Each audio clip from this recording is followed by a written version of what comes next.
Chapter 21. The Reversion of the Beast Folk. In this way I became one among the beast people on the island of Dr. Moreau. When I awoke, it was dark about me. My arm ached in its bandages. I sat up, wondering at first where I might be. I heard coarse voices talking outside. Then I saw that my barricade had gone, and that the opening of the hut stood clear. My revolver was still in my hand. I heard something breathing, saw something crouched together close beside me. I held my breath, trying to see what it was. It began to move slowly, interminably. Then something soft and warm and moist passed across my hand. All my muscles contracted. I snatched my hand away. A cry of alarm began and was stifled in my throat. Then I just realized what had happened sufficiently to stay my fingers on the revolver. "Who is that?" I said in a hoarse whisper, the revolver still pointed. "I, master." "Who are you?" "They say there's no master now, but I know. I carried the bodies into the sea, O walker in the seal, the bodies of those you slew. I am your slave, master."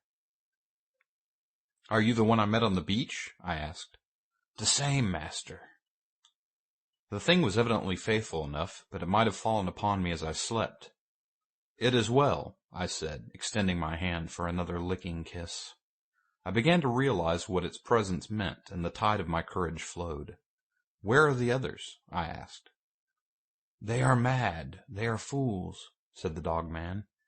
"Even now they talk together beyond there. They say, 'The master is dead.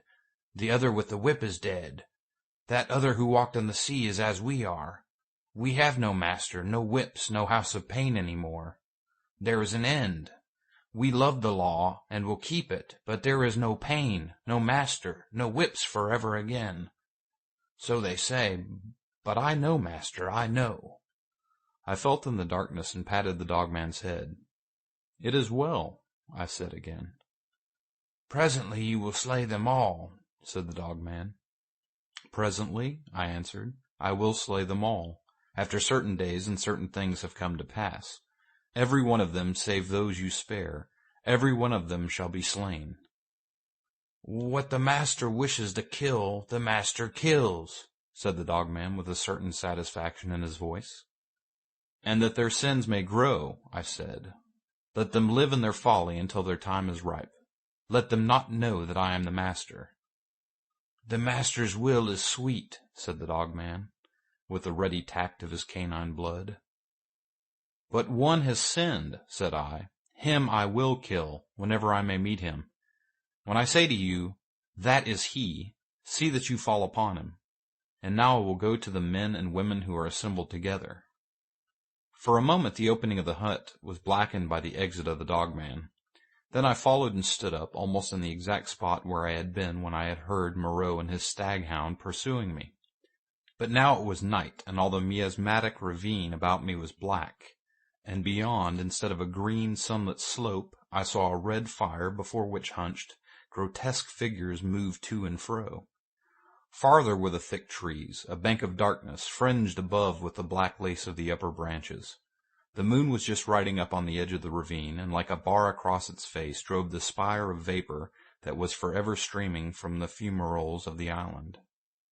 "Walk by me," said I, nerving myself, and side by side we walked down the narrow way, taking little heed of the dim things that peered at us out of the huts.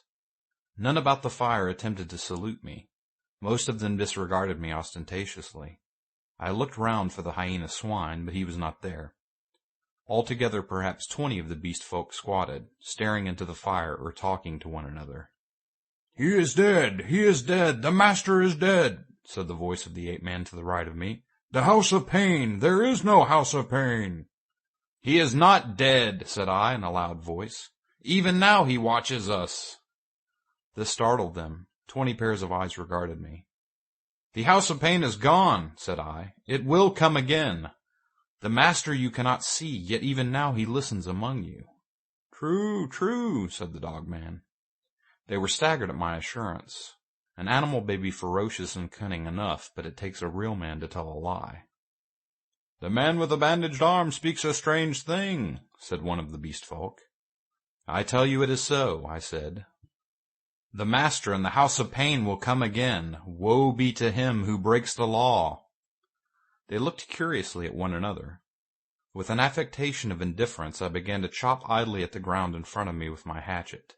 They looked, I noticed, at the deep cuts I made in the turf. Then the satyr raised a doubt. I answered him. Then one of the dappled things objected, and an animated discussion sprang up round the fire.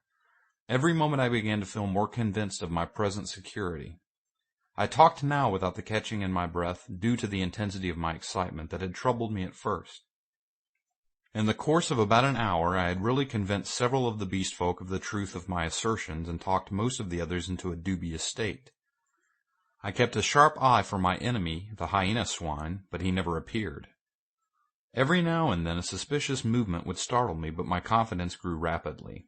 Then, as the moon crept down from the zenith, one by one the listeners began to yawn, showing the oddest teeth in the light of the sinking fire. And first one and then another retired towards the dens in the ravine, and I, dreading the silence and darkness, went with them, knowing I was safer with several of them than with one alone. In this manner began the longer part of my sojourn upon the island of Dr. Moreau. But from that night until the end came, there was but one thing happened to tell, save a series of innumerable small unpleasant details and the fretting of an incessant uneasiness. So that I prefer to make no chronicle for that gap of time, to tell only one cardinal incident of the 10 months I spent as an intimate of these half-humanized brutes. There is much that sticks in my memory that I could write, things that I would cheerfully give my right hand to forget, but they do not help the telling of the story. In the retrospect, it is strange to remember how soon I fell in with these monsters' ways, and gained my confidence again. I had my quarrels with them, of course, and could show some of their teeth marks still, but they soon gained a wholesome respect for my trick of throwing stones and for the bite of my hatchet. And my St. Bernard man's loyalty was of infinite service to me. I found their simple scale of honor was based mainly on the capacity for inflicting trenchant wounds.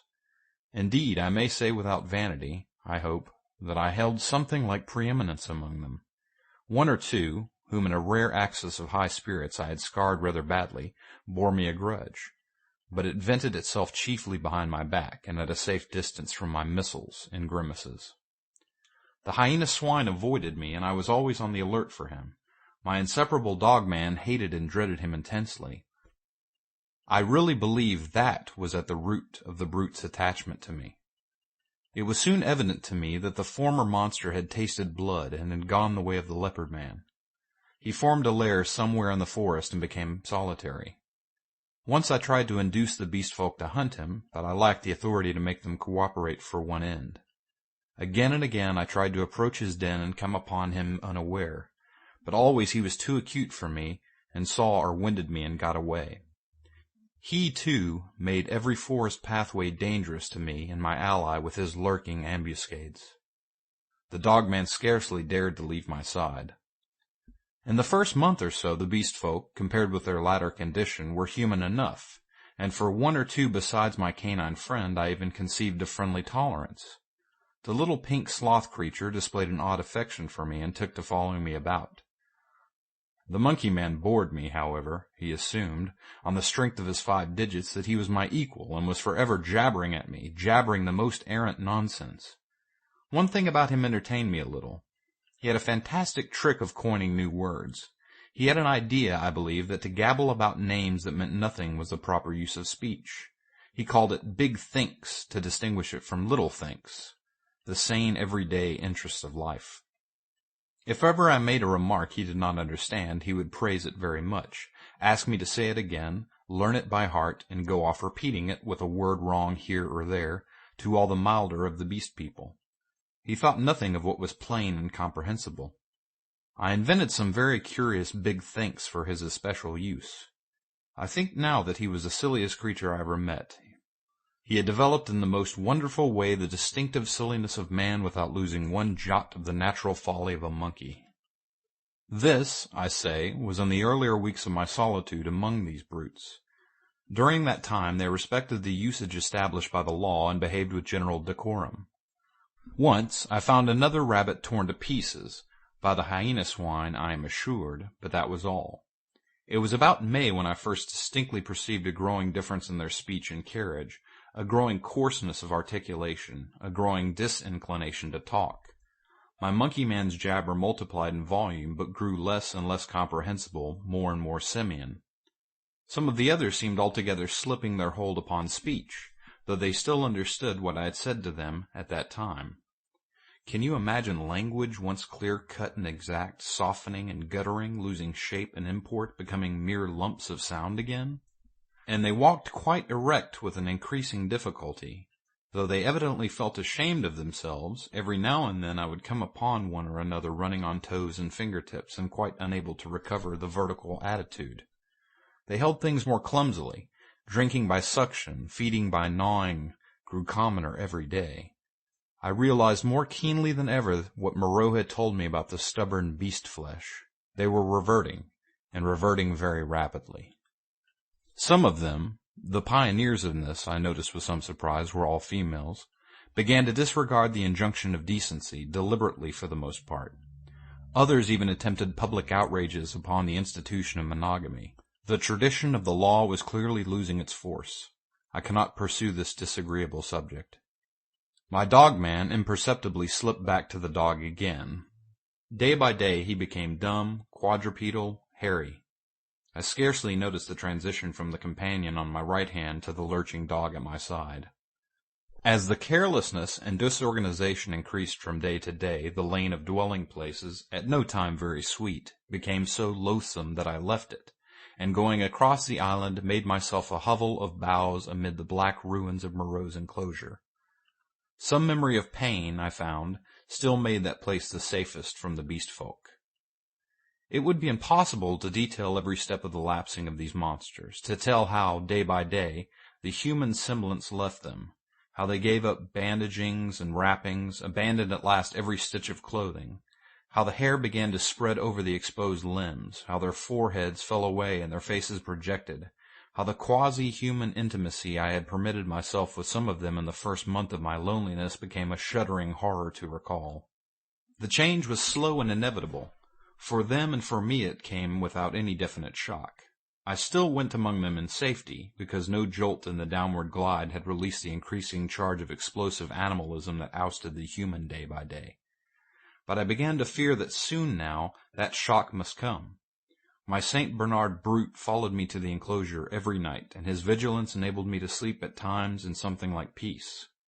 The little pink sloth thing became shy and left me, to crawl back to its natural life once more among the tree branches. We were in just the state of equilibrium that would remain in one of those happy family cages which animal tamers exhibit, if the tamer were to leave it forever. Of course these creatures did not decline into such beasts as the reader has seen in zoological gardens, into ordinary bears, wolves, tigers, oxen, swine, and apes. There was still something strange about each. In each Moreau had blended this animal with that. One perhaps was ursine chiefly, another feline chiefly, another bovine chiefly. But each was tainted with the other creatures, a kind of generalized animalism appearing through the specific dispositions. And the dwindling sheds of the humanity still startled me every now and then. A momentary recrudescence of speech, perhaps, an unexpected dexterity of the forefeet, a pitiful attempt to walk erect. I, too, must have undergone strange changes. My clothes hung about me as yellow rags, through whose rents showed the tanned skin. My hair grew long and became matted together. I am told that even now my eyes have a strange brightness, a swift alertness of movement. At first I spent the daylight hours on the southward beach watching for a ship, hoping and praying for a ship. I counted on the Ipecacuanha returning as the year wore on, but she never came. 5 times I saw sails, and thrice smoke, but nothing ever touched the island. I always had a bonfire ready, but no doubt the volcanic reputation of the island was taken to account for that. It was only about September or October that I began to think of making a raft. By that time my arm had healed, and both my hands were at my service again. At first I found my helplessness appalling. I had never done any carpentry or such like work in my life, and I spent day after day in experimental chopping and binding among the trees. I had no ropes, and could hit on nothing wherewith to make ropes. None of the abundant creepers seemed limber or strong enough, and with all my litter of scientific education, I could not devise any way of making them so. I spent more than a fortnight grubbing among the black ruins of the enclosure and on the beach where the boats had been burnt, looking for nails and other stray pieces of metal that might prove of service. Now and then some beast creature would watch me and go leaping off when I called to it.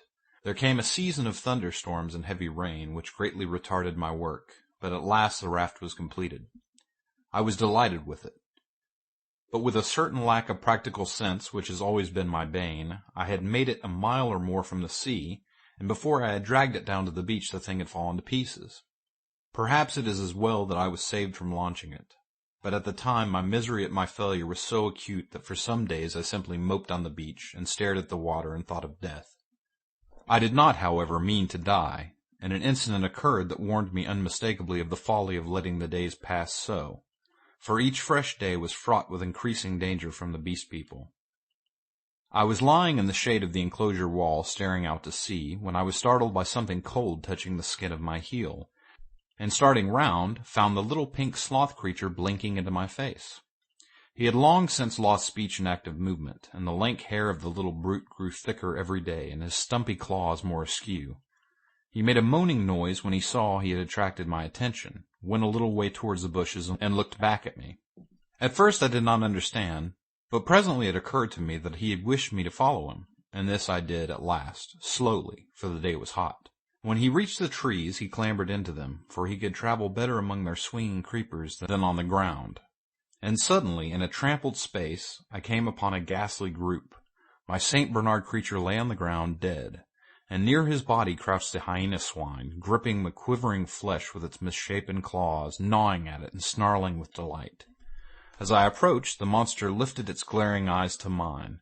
Its lips went trembling back from its red-stained teeth, and it growled menacingly. It was not afraid, and not ashamed. The last vestige of the human taint had vanished. I advanced a step farther, stopped, and pulled out my revolver. At last I had him face to face. The brute made no sign of retreat, but its ears went back, its hair bristled, and its body crouched together. I aimed between the eyes and fired. As I did so, the thing rose straight at me in a leap, and I was knocked over like a ninepin. It clutched at me with its crippled hand and struck me in the face. Its spring carried it over me. I fell into the hind part of its body, but luckily I had hit as I meant, and it had died even as it leapt. I crawled out from under its unclean weight and stood up trembling, staring at its quivering body. That danger, at least, was over, but this, I knew, was only the first of the series of relapses that must come. I burnt both of the bodies on the pyre of brushwood, but after that I saw that unless I left the island my death was only a question of time. The beast people by that time had, with one or two exceptions, left the ravine and made themselves lairs according to their taste among the thickets of the island. Few prowled by day, most of them slept, and the island might have seemed deserted to a newcomer, but at night the air was hideous with their calls and howling. I had half a mind to make a massacre of them, to build traps or fight them with my knife. Had I possessed sufficient cartridges, I should not have hesitated to begin the killing. There could now be scarcely a score left of the dangerous carnivores. The braver of these were already dead. After the death of this poor dog of mine, my last friend, I too adopted to some extent the practice of slumbering in the daytime in order to be on my guard at night. I built my den in the walls of the enclosure, with such a narrow opening that anything attempting to enter must necessarily make a considerable noise. The creatures had lost the art of fire, too, and recovered their fear of it. I turned once more, almost passionately now, to hammering together stakes and branches to form a raft for my escape. I found 1,000 difficulties. I am an extremely unhandy man. My schooling was over before the days of Sloge, but most of the requirements of a raft I met at last in some clumsy, circuitous way or other, and this time I took care of the strength.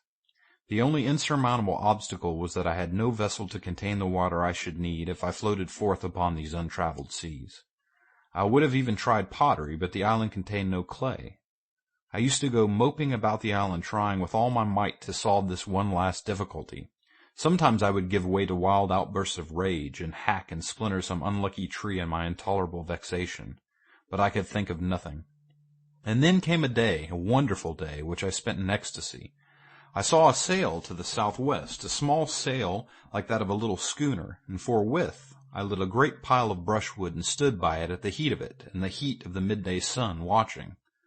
All day I watched that sail, eating or drinking nothing, so that my head reeled, and the beasts came and glared at me, and seemed to wonder, and went away. It was still distant when night came and swallowed it up. And all night I toiled to keep my blaze bright and high, and the eyes of the beasts shone out of the darkness marveling. In the dawn the sail was nearer, and I saw it was the dirty lug sail of a small boat, but it sailed strangely. My eyes were weary with watching, and I peered and could not believe them. 2 men were in the boat, sitting low down, one by the bows, the other at the rudder. The head was not kept to the wind. It yawed and fell away. As the day grew brighter, I began waving the last rag of my jacket to them, but they did not notice me and sat still, facing each other. I went to the lowest point of the low headland and gesticulated and shouted. There was no response, and the boat kept on her aimless course, making slowly, very slowly for the bay. Suddenly a great white bird flew up out of the boat, and neither of the men stirred nor noticed it. It circled round, and then came sweeping overhead, with its strong wings outspread. Then I stopped shouting, and sat down on the headland and rested my chin on my hands and stared. Slowly, slowly the boat drove past towards the west. I would have swum out to it, but something, a cold, vague fear, kept me back. In the afternoon the tide stranded the boat, and left it 100 yards or so to the westward of the ruins of the enclosure. The men in it were dead, had been dead so long that they fell to pieces when I tilted the boat on its side and dragged them out. One had a shock of red hair like the captain of the Ipecacuanha, and a dirty white cap lay in the bottom of the boat. As I stood beside the boat, 3 of the beasts came slinking out of the bushes and sniffing towards me. One of my spasms of disgust came upon me. I thrust the little boat down the beach and clambered on board her. 2 of the brutes were wolf beasts, and came forward with quivering nostrils and glittering eyes. The third was the horrible nondescript of bear and bull. When I saw them approaching, those wretched remains, heard them snarling at one another, and caught the gleam of their teeth, a frantic horror succeeded my repulsion. I turned my back upon them, struck the lug, and began paddling out to sea. I could not bring myself to look behind me. I lay, however, between the reef and the island that night, and the next morning went round to the stream and filled the empty keg aboard with water. Then, with such patience as I could command, I collected a quantity of fruit, and waylaid and killed 2 rabbits with my last 3 cartridges. While I was doing this, I left the boat moored to an inward projection of the reef, for fear of the beast people. End of chapter 21.